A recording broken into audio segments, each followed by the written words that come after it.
Hey everyone, welcome back. I love books that get you thinking. And I just finished one that I just had to share. Oh, yeah. Yeah. It's called Smart Thinking, How to Live and Work Even Better. Oh, okay. I know that one by Yeah, Joe Owen, yeah. yeah. Have you read it? I It's have. so good. Yeah. I was hooked from the very beginning. It's full of practical tips and thought-provoking questions. It is. It really is. And it's Have you ever read a book that made you rethink kind of your approach to things? oh, for sure. This one did. Yeah. It challenged a lot of assumptions that I think we all have about happiness and success and even luck. I think that's what I love so much about it. It wasn't just like vague self-help stuff. It got into like specific strategies Right. and like real-world examples to illustrate the points. Yeah, like that story about the woman who won tons of contests just by entering a ton of them. Yes. It really highlights how persistence can play a surprisingly big role in what we often consider just luck. Right. It makes you wonder, what if we applied that kind of persistence to other areas of our lives? Yeah. What could we Yeah. achieve? Totally. It's like the book is saying, hey, maybe you have more control over your circumstances than you think, Yeah. which is exciting, but also a little daunting, right? Yeah, totally. It's a real call to action. It made me want to go out and start applying some of this stuff. Yeah, me too. And it doesn't shy away from the tough topics either. No, not at all. Like it goes into things like negative emotions and it tackles this whole idea of courage. Yes.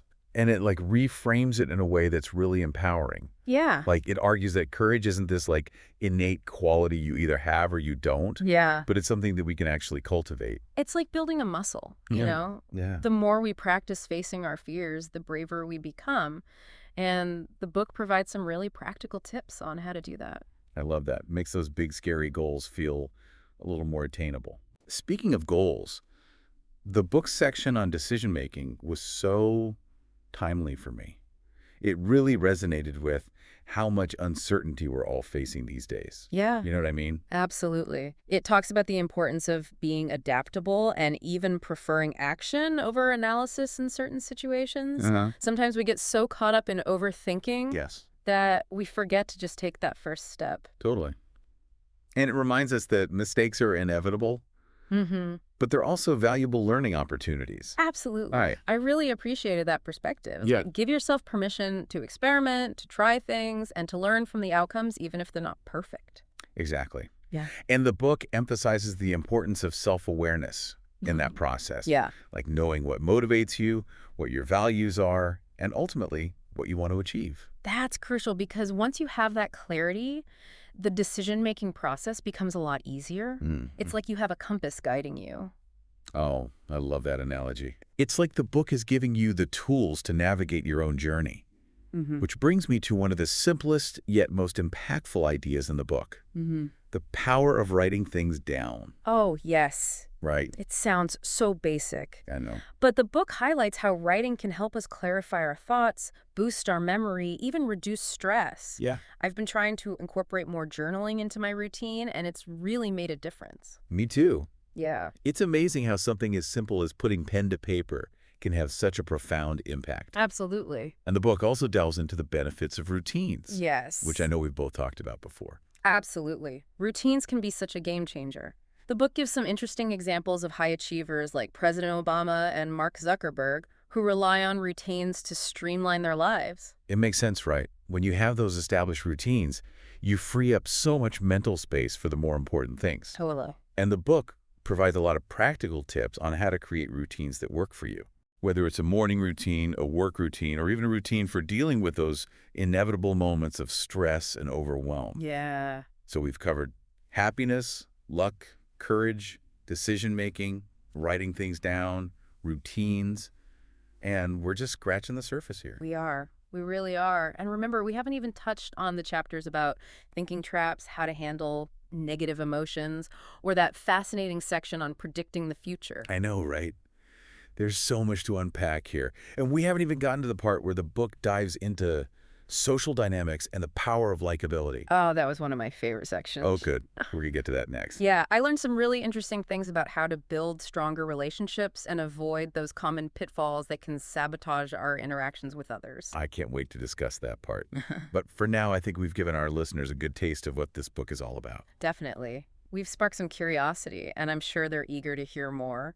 So you know that whole section on social Oh, dynamics? yeah. One thing that really struck me was this emphasis on being likable. Yeah. It sounds so simple, but the book really breaks it down, like why it's so important, especially in the workplace. I know, right? Yeah. And it's not about being fake or manipulative or anything. It's about that genuine connection, Right. building rapport. Exactly.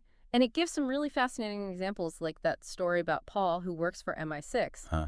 His job is literally to make people betray their countries. Wow. But instead of using, shady tactics, he focuses on building trust and understanding. That's so interesting. Yeah. Yeah.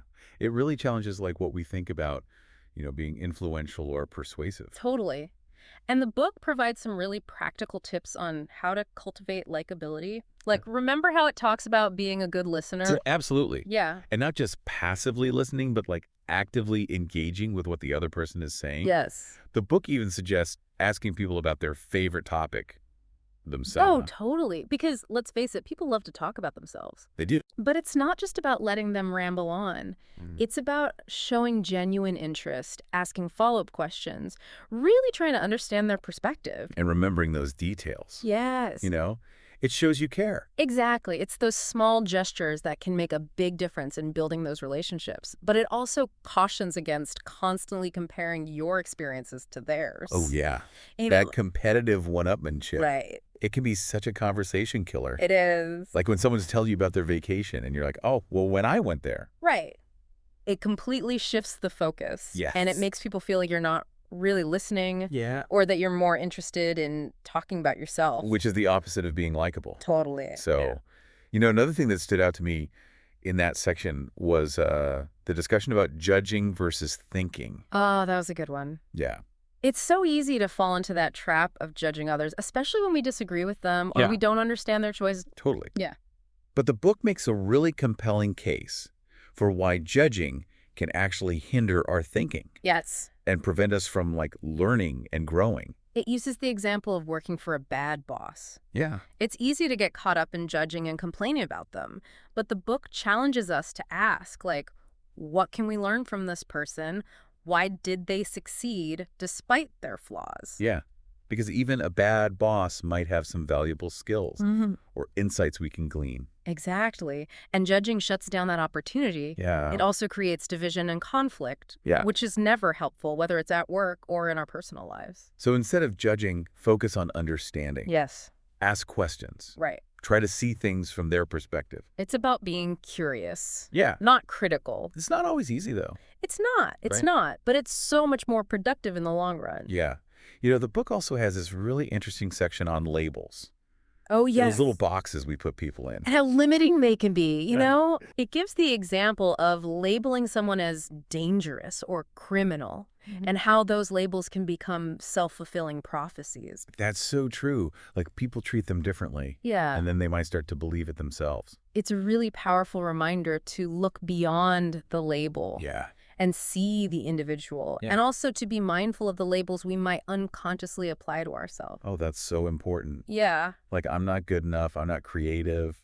Those beliefs can really hold us back. Yeah. So the book challenges us to question those labels. Yeah. Are they accurate? Right. Are they helpful? Do they serve us? And if not, it's time to rewrite the script. I love that Yeah, because we have the power to choose how we define ourselves. absolutely. One thing that really resonated with me was the discussion about the stories we tell ourselves. Oh, me too. It's like we're the authors of our own lives. Yeah. And the stories we choose to focus on shape our reality. And sometimes those stories are not helpful No. or even harmful. Like when we dwell on negative experiences or keep replaying past mistakes, Yeah. it can keep us stuck in this cycle. Totally. So the book encourages us to challenge those narratives. Yeah. Like, are they serving us? Right. Are they based in reality? Are they just limiting beliefs that we need to let go of? Yeah. Because we have the power to choose more empowering stories, Yeah. stories that inspire us, motivate us. And help us grow. Speaking of stories, did you notice how the book talks about those sneaky mind-reading habits we all have? Oh, The mind reading. It never ends well, does it? Never. It usually leads to misunderstandings and arguments. The book calls it active mind reading. Which is basically assuming we know what someone else is thinking or feeling without actually asking them. Yeah. And it can be so damaging to relationships.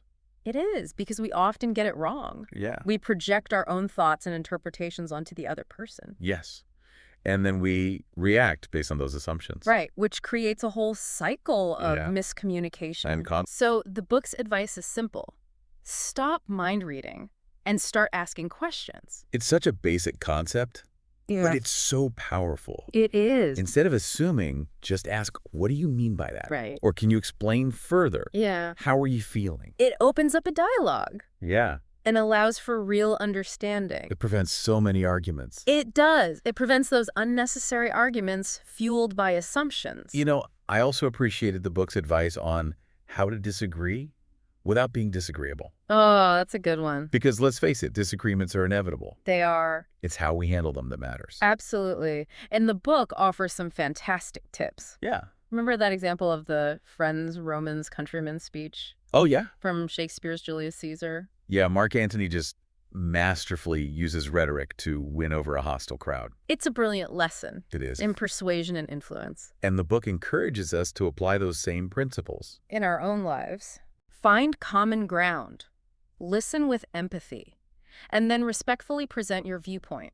It's about having a healthy debate, not a shouting match. Exactly. And sometimes it's about choosing your battles wisely. Yeah. Not every disagreement requires a fight to the death, Sometimes it's better to just agree to disagree. especially when it comes to those deeply held beliefs Yeah. that are unlikely to change through argument alone. You know, another thing that really resonated with me was the book's emphasis on thinking for yourself Oh, absolutely. in a world saturated with information. Right? It's so easy to get swept away by the opinions of others. Especially with social media, Yes. constantly bombarding us with different viewpoints. The book reminds us that the collective mind isn't always smarter than the individual mind. That's a good point. Right. Just because everyone's saying it doesn't make it true. Exactly. So the book encourages us to be critical thinkers, to question everything, Yeah. to look for evidence. And to be wary of those sneaky persuasion tactics Mhm. that play on our emotions rather than logic. Like those confident speakers who sound convincing but lack substance. Or those passionate arguments that are fueled by conviction, Yeah, but lack evidence. right. The book reminds us to always ask, why is this person saying this? What's their motivation? Because sometimes there's a hidden agenda. Sometimes people are just plain wrong, Yeah. no matter how confident or passionate they sound. So it's about being discerning, Yeah. thinking for ourselves, And forming our own conclusions. based on evidence. And logic. Which brings us to this whole topic of productivity. Yes. This book is full of practical tips I know. on how to get things done. Right. And it starts with having the right mindset. The book argues that even the best productivity hacks won't work Yeah. if your head's not in the game. Because it's all about motivation, Right. focus, and having a clear sense of purpose. The book talks about those high performers. Mm-hmm. You know, those people who just seem to effortlessly juggle multiple tasks and still get everything done? And it identifies 3 key traits that they all share. Okay. Number 1, they're incredibly goal-focused. Yeah. They know what they want to achieve, and they're relentless in their pursuit. Number 2. Number 2, they're flexible and adaptable. Yeah. They're not afraid to change course or try new approaches if something's not working. Yeah. They're like those sailors who know how to tack and jibe to reach their destination, even when the wind's against them, Oh, I like that. you know? Yeah. And number 3, they're intrinsically motivated. Okay. They're passionate about their work, Yeah. and they find joy in the process. They're not driven by external rewards or pressure, but by a deep sense of purpose. That's what fuels their productivity. Exactly.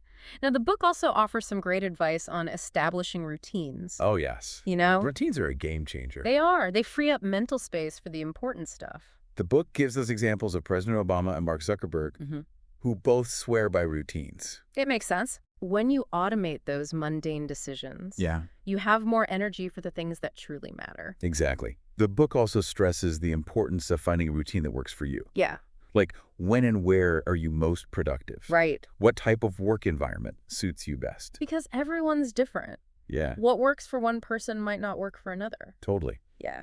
And it's about being intentional with your time, Yes. blocking out distractions. Creating space for deep focus work. The book even suggests clearing your desk Yeah. and your mind. Because clutter can be a real distraction. Yes, it can. When you have a clear space, both physically and mentally, you can really concentrate. Now, another productivity tip the book highlights is breaking down large tasks into smaller, more manageable chunks. Because those big, overwhelming projects can be paralyzing. They can. But when you break them down into bite-sized steps, it suddenly feels doable. Right. And you can use techniques like the Pomodoro technique, where you work in focused bursts with short breaks in between. It's all about finding a rhythm that keeps you motivated and prevents burnout. Speaking of motivation, Yes. remember the book's advice on visualizing success? Oh, yes. Instead of focusing on what could go wrong, Yeah. imagine yourself succeeding. The book uses that example of the high diver preparing for a crucial jump. Right. Instead of visualizing all the ways they could fail, they mentally rehearse the perfect dive. And that positive imagery can help them stay calm, focused, and confident. Because our minds are powerful, and what we focus on can influence our reality. Totally. Now, another interesting point the book makes is the importance of choosing the right work environment. Oh, especially in today's hybrid work world. I know, right? We have more choices than ever before. Office, coffee shop. Home co-working space.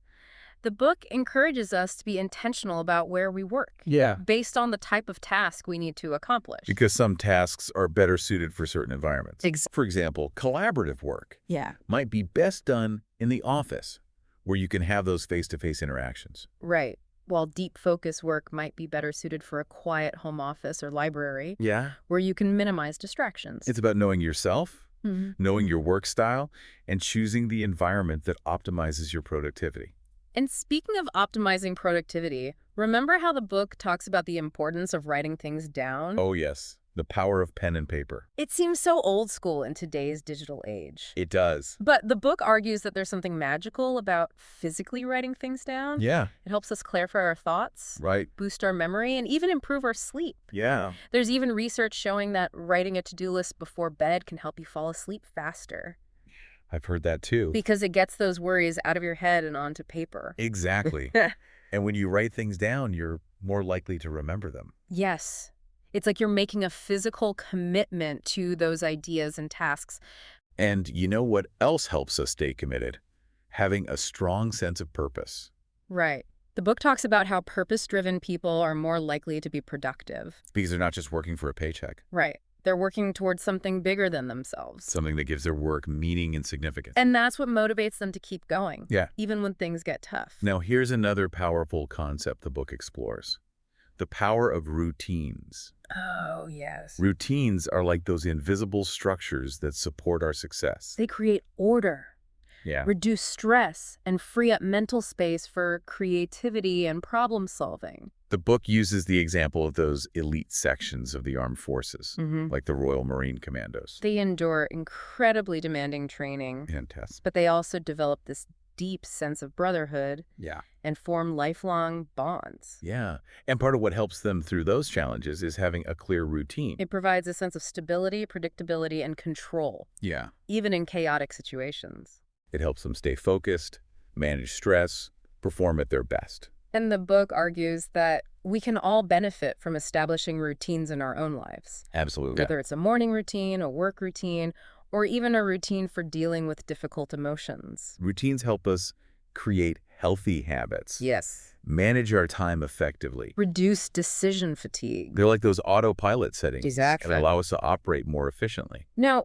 one of the things I found most fascinating in the book Yeah. was its discussion of how to read effectively. Oh, yeah. Because in today's information overload, it's not just about reading more, it's about reading smarter. Right. And the book encourages us to be critical readers, to question everything, To look for evidence. to identify bias. Challenge assumptions. It's about being an active participant in the reading process, Yes. not just passively absorbing information.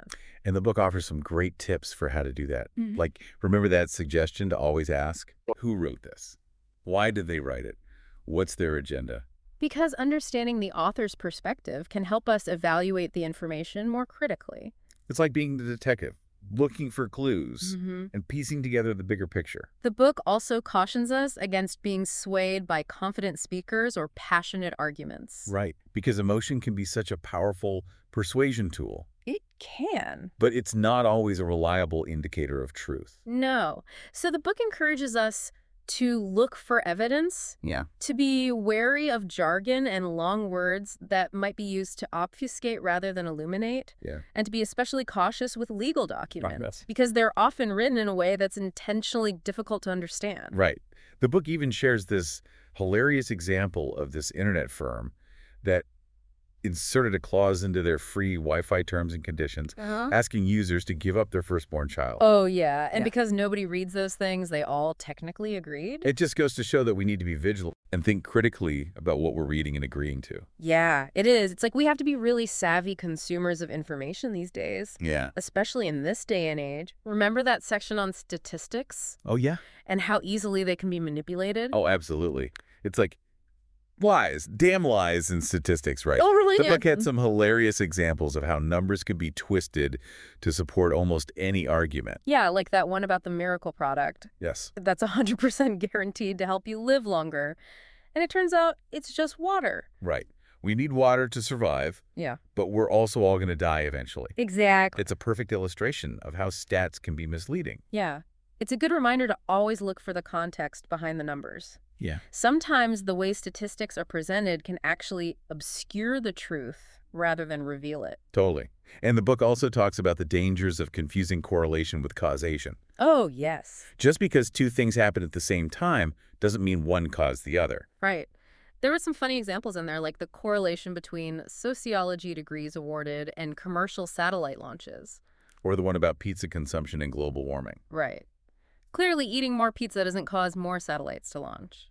I mean, Just kidding. But seriously, it's a good reminder to be critical thinkers and not jump to conclusions just because two things seem to happen together. yeah. You know, another thing that really stood out to me in that section was how the book tackled probability Oh, yeah, and our often flawed perception of it. absolutely.